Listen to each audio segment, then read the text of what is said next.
தமிழில் விக்ரம் பிரபு நடித்த வாகா படத்தின் மூலம் ரசிகர்கள் மத்தியில் பரிச்சயமானவர் கன்னட நடிகை ரன்யா ராவ். இவர் கடந்த மார்ச் 3ஆம் தேதி துபாயிலிருந்து 12,56,00,000 ரூபாய் மதிப்பிலான சுமார் 14 கிலோ தங்கத்தை கடத்தி வந்ததாக பெங்களூரு விமான நிலையத்தில் கைது செய்யப்பட்டார். அவர் மொத்தமாக 127 கிலோ தங்கம் கடத்தி வந்தது அம்பலமானது. காபி போசா சட்டத்தின் கீழ் கைது செய்யப்பட்டதை ரத்து செய்ய கோரி ரன்யா தொடர்ந்த வழக்கு தள்ளுபடி செய்யப்பட்டுள்ளது. கர்நாடக மாநில காவல்துறை இயக்குனர் அந்தஸ்தில் இருந்த மூத்த IPS அதிகாரியின் வளர்ப்பு மகளான 33 வயது நடிகை ரன்யா ராவ் துபாய்க்கு அடிக்கடி பயணம் செய்து திரும்பும் போது கடந்த மார்ச் மாதம் 3ஆம் தேதி பெங்களூரு விமான நிலையத்தில் தடுத்து நிறுத்தப்பட்டார். அவரது பை மற்றும் உடையில் மறைத்து கடத்திய 12 கோடி ரூபாய் மதிப்புள்ள 14.2 கிலோ தங்கத்தை மத்திய வருவாய் புலனாய்வுத்துறை அதிகாரிகள் பறிமுதல் செய்தனர். பெங்களூரு லாவல்லி ரோட்டில் உள்ள அடுக்குமாடி குடியிருப்பில் வசிக்கும் அவரது வீட்டிலும் அதிரடி சோதனை நடத்தப்பட்டது. அப்போது 2 கோடி மதிப்புள்ள நகைகள் மற்றும் 2.67 கோடி ரொக்கம் பறிமுதல் செய்யப்பட்டது. ரன்யா ராவின் தந்தை கர்நாடக மாநில காவல்துறையின் மூத்த IPS அதிகாரி என்பதால் நடிகை துபாயிலிருந்து பெங்களூரு வரும்போதெல்லாம் ஏர்போர்ட் காவல் நிலையத்தில் பணி செய்யும் போலீசாரே அவரை பாதுகாப்பாக வெளியே அழைத்து வந்துள்ளனர்.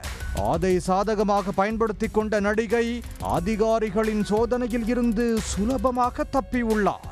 ஓராண்டுக்கு மேலாக அவர் தங்க கடத்தலில் ஈடுபட்டதும் கடந்த ஆண்டில் மட்டும் 40 முறையும் நடப்பாண்டில் 8 முறையும் துபாய் சென்று வந்திருப்பது உறுதியானது. அவரது துபாய் பயணத்தின் போதெல்லாம் ஒரே விதமான ஆடையை அணிந்திருந்ததால் அவரது நடவடிக்கையை DRI அதிகாரிகள் ரகசியமாக கண்காணித்தனர்.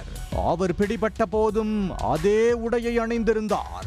அந்த ஆடையில் மறைத்து கடத்தப்பட்ட தங்கத்தையும் அதிகாரிகள் பறிமுதல் செய்தனர். தங்கம் கடத்துவதற்கு என்றே பிரத்யேகமாக அந்த ஆடை தயாரிக்கப்பட்டிருப்பதும் கண்டுபிடிக்கப்பட்டது. இதில் சட்டவிரோத பண பரிமாற்றம் நடந்திருக்கக்கூடும் என்ற சந்தேகத்தின் அடிப்படையில் அமலாக்கத்துறையும் வழக்கு பதிவு செய்து விசாரணை நடத்தி வருகிறது. மேலும் 37 கோடி ரூபாய் சொத்துக்களையும் முடக்கியது. இந்த வழக்கு தொடர்பாக அமெரிக்க குடியுரிமை பெற்ற தருண்ராஜ் என்பவரும் கைது செய்யப்பட்டார். கடந்த ஏப்ரல் மாதம் வருவாய் புலனாய்வு இயக்குநரகம் குற்றப்பத்திரிகை தாக்கல் செய்ய தவறியதால் ரன்யா ராவ் மற்றும் தருண்ராஜுக்கு பெங்களூரு சிறப்பு நீதிமன்றம் பிணை வழங்கியது. ஆனால் அந்நிய செலாவணி பாதுகாப்பு மற்றும் கடத்தல் தடுப்பு சட்டத்தின் கீழ் மற்றொரு வழக்கிலும் இருவரும் கைது செய்யப்பட்டிருந்ததால் சிறையில் இருந்து வெளிவர முடியவில்லை. இந்நிலையில் அந்நிய செலாவணி பாதுகாப்பு மற்றும் கடத்தல் தடுப்பு சட்டத்தின் கீழ் உள்ள ஆலோசனை வாரியம் ரன்யாவிற்கு ஓராண்டு சிறை தண்டனை விதித்து உத்தரவிட்டது. மேலும் தண்டனை காலம் முழுவதும் ஜாமீன் கோர முடியாது என்பதால் அவர் சிறையில் உள்ளார்.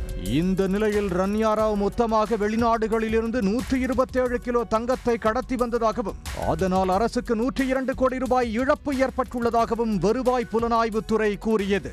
இதனால் அந்த 102 கோடி ரூபாயை அபராதமாக கட்ட ரன்யா ராவுக்கு DRI நோட்டீஸ் அனுப்பியது.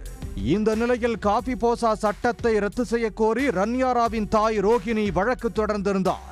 இந்த வழக்கு விசாரணை முடிவடைந்த நிலையில் இன்று கர்நாடக உயர்நீதிமன்ற நீதிபதிகள் அனு சிவராமன் மற்றும் விஜயகுமார் பாட்டீல் ஆகியோர் அடங்கிய அமர்வு தீர்ப்பு வழங்கியது. ரன்யா ராவ் மீதான காபி போசா சட்டத்தை ரத்து செய்ய மறுத்த நீதிபதிகள் மனுவை தள்ளுபடி செய்து உத்தரவிட்டுள்ளனர். இதனால் ரன்யாவின் சிறைவாசம் முடிவுக்கு வருவதில் மேலும் சிக்கல் ஏற்பட்டுள்ளது. உடனுக்குடன் செய்திகளை தெரிந்து கொள்ள சன் நியூஸ் பெல் ஐகானை கிளிக் பண்ணுங்க.